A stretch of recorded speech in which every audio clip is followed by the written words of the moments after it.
Ladies and gentlemen, Josh Sanj, welcome back to the Bodybuilding News Network for our coverage, our preview of the 2023 Legion Sports Festival, Men's Open Bodybuilding, of course. As you can see here, we have a really in-depth lineup. So many competitors are doing this show, and it really does make me happy when we're looking at the last Olympia qualifier in the U.S. It's good to see this many people show up.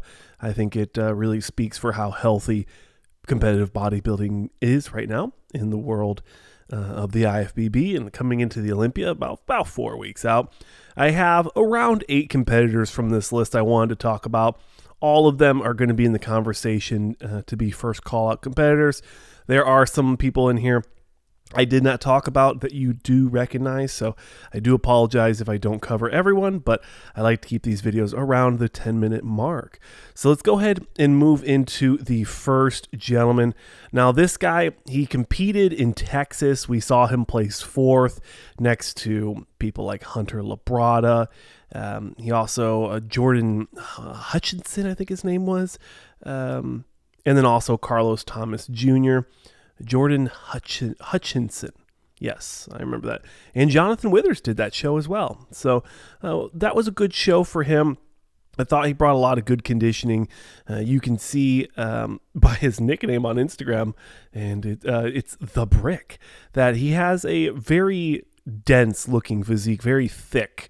And hopefully the aesthetics come along with the physique. I think he's grown quite a bit of muscle. The question for me is, what is the judging panel going to look like? What are they looking for? I think we're going to have a lot of freak factors in this show. And I think someone like The Brick, a.k.a. Lewis Breed, could do very well in this show. Another absolute freak factor was Martin, right? What's his name? William Martins. This guy's wild. Honestly, one of the best side chest shots in the pro league, hands down. Last time we saw him, I do believe, please correct me down below if I'm wrong, help make bodybuilding better by keeping us honest here, the 2022 Tsunami Cup, where James Hollingshead won. So we're going to see him come into this show. He's a favorite for all Brazilian fans. I think he's an amazing competitor. Brings a lot of good conditioning, a lot of freak factor. Symmetry sometimes a little off, and then the midsection sometimes gets a little thick. But overall, I think he's a phenomenal competitor. I think he could place in the top 6 here. I don't think that is a stretch at all for him to be in the conversation for placing maybe even a top 5. But let me know your thoughts on William Martins coming into this show. Max Charles, another fan favorite, big name, placed, correct me if I'm wrong, he placed 2nd at the Masters. Yes, he placed 2nd at the inaugural, right? The return of the Masters Olympia. He placed 2nd in that show. And Max, this is going to be a struggle for him, in my opinion. He looks phenomenal from the front, but I think bodybuilding shows are won from the front double and the back double. And he really does leave a lot of ground open for some of these younger, more muscularly dense people with more thickness, more fullness in the back department. It's always been Max's struggle, especially in the legs from the back. He leaves a taste in your mouth. Unfortunately, it's not a complete physique. He's missing some parts. It's not as full as it could be. I love the guy. I think he looks phenomenal from the front, but he is going to have a struggle to place very well at this show. But honestly, when I think about just remembering his competitive history, even looking back on 2022, the worst he placed was, it looks like 8th at both the 2022 Arnold Ohio and the 2022 Arnold UK. He placed both 8th in both of those shows. So he usually does place pretty well. Next up, we have Vitor Boff, who just did not the Yamamoto France, it's a different name this year, the Chiroux Classic France Pro. He placed 7th. And this guy has won a pro show before. He has competed at the Olympia, so you got to think he is an Olympia caliber competitor. So for him to place 7th at the Charroux Classic France definitely makes me wonder where he's going to place here. I will say that his conditioning was not perfect in France, and he has shown better physiques, especially when he won that Brazil show. So I think he could be a conversation starter here. I think he does bring a nice freak factor to this lineup, and that's exactly what we're going to be getting with the current crop of athletes coming into the Legion Sport Fest.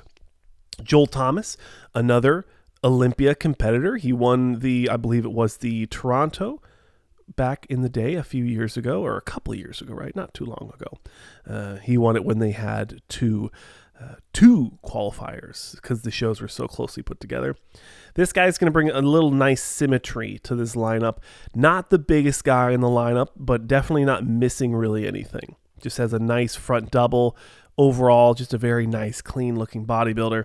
And I think he could place, we could be thinking anywhere from 10 to 5, depending on how shredded he is. But best of luck to Joel Thomas and Vitor Boff coming into this show. Now moving into the favorites here, we definitely think that Charles Griffin III, right? Charles Griffin III is going to be doing very well at this show. This is a video, I do believe he did the Olympia, and then that's the last show he did. But I did want to say I thought he looked phenomenal at the 2022 Indy Pro, the last Indy Pro before Mr. David Bowers retired from promoting. It was one of my favorite shows of the year and one of my favorite promoters of all time. So just a shameless plug for good people. You got to take care of good people. But Charles Griffin looking phenomenal. I don't think I included any current physique updates because he looks exactly the way we expect him to look. Very conditioned, very dry, crazy front double, crazy vacuum shots, nice, thick, dense back, really, really wide, but then compact. He's not the tallest guy on the stage, but he does bring a certain level of polish, right? As you can see right here. Nice polish, nice clean lines, great conditioning, good tan, good oil. I mean, the guy is the definition of professionalism when you look at a bodybuilder on stage. And here's these side shots. He just does a great job. I definitely think he could win this show. Justin Rodriguez is going to stand in the way, though. This guy is an absolute unit.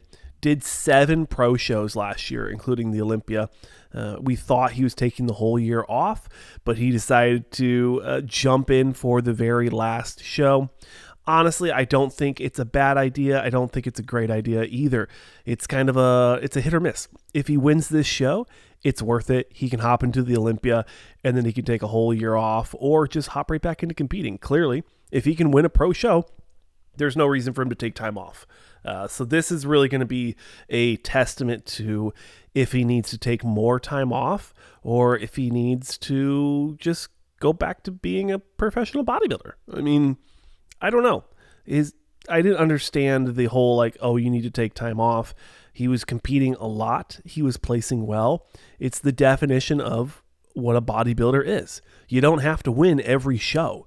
And that's a weird mentality that I think this is up and coming crop of athletes and people in general is you got all these people that talk about participation trophies, but then when you come into these pro shows and you come into bodybuilding, you get money for when you place second and third. So these guys are getting paid. I don't know if it's going to offset the cost of the super supplements that they have to take to get into contest shape. I really don't think that that's how it works, but I think that the idea of competing and putting your promoter's name out there, that is where the money comes. So that's what I'm thinking for Justin. Best of luck for Justin.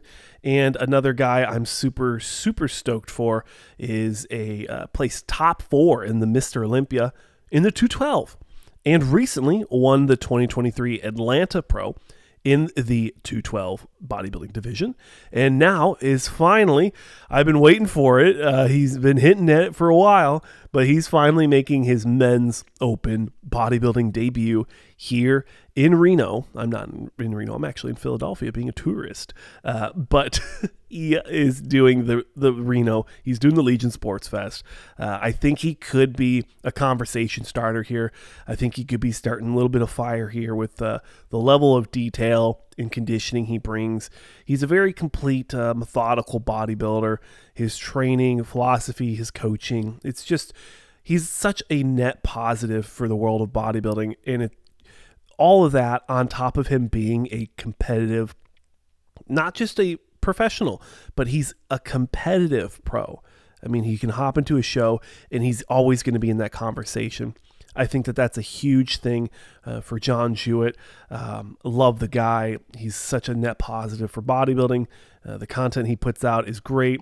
His physique is great. And I'm just super stoked to see him come from 212 into the open. And I'm assuming that if he doesn't win this show, he will do the 212 Olympia. I think he is still a conversation piece for the 212 top 10 at least. So that's my thoughts on John Jewett. That's my thoughts on the entire lineup.